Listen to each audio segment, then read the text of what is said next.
Hey Toronto, and I know there's a lot of you out there from Toronto. I checked my analytics. The most people who view this channel are actually from Toronto. But what's happening with Chow? What's going on with the money side of her running Toronto? Well, just last week she went to visit Mr. Speaker, and she's going to try and get some money out of her. Hopefully she will. Because she needs money for housing and all sorts of things. So asked her a few questions. Let's hear what she's got to say.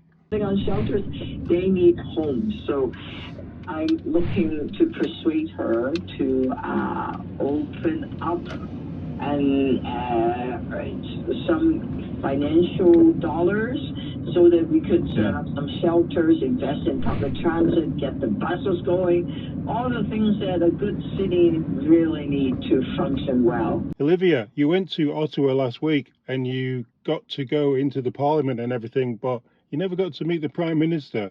Do you think you'll want to meet him again next time? I know he had a few things going on. There was a few things dropped in Parliament that shouldn't have. But do you think you'll get to meet him next time that you go to visit the Parliament?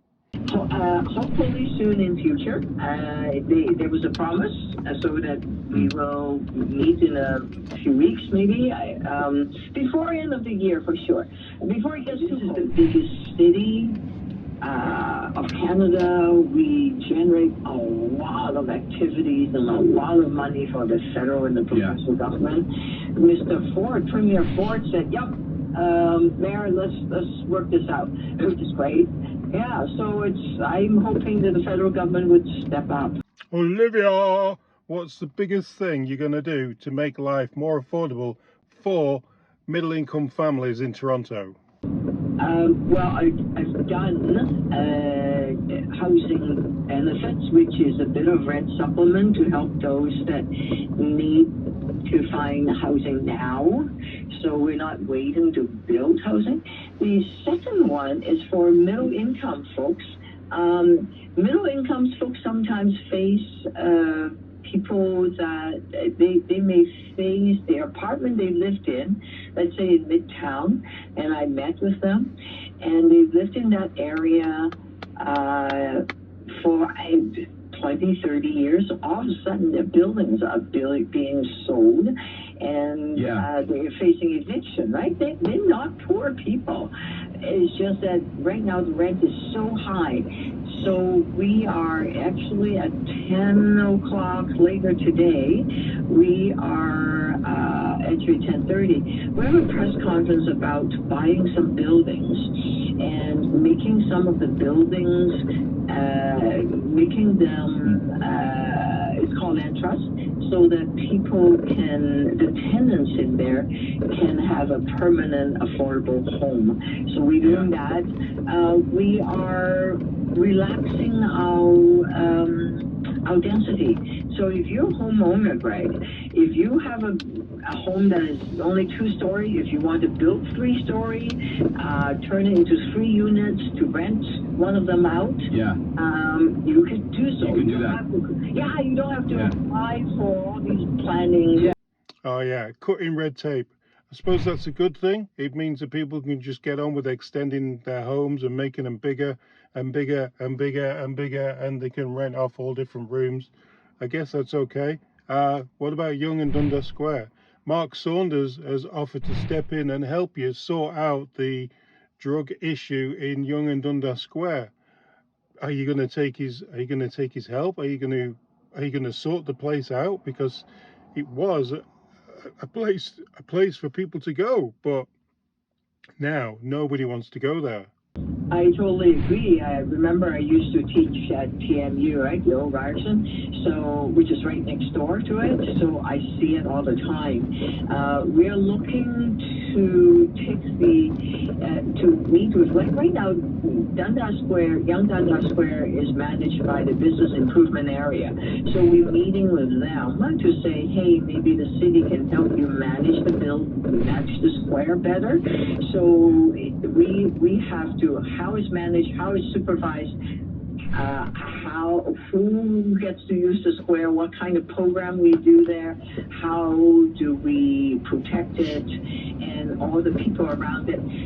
It's a fairly, because there are many different aspects of it, we are bringing those people together to see how we could manage it a lot better. I see it, I hear it, I understand. 2 more questions and we'll finish off. The cross-link town line, what's going on? When will it be finished? How much did it cost? Just tell us everything that you know about when that will be finished. And the last question is going to be Ontario Place. What's going on? Where do you want it built? Is it going to be built on the lakeside or on the other side of Lakeshore? Yeah, Metrolink,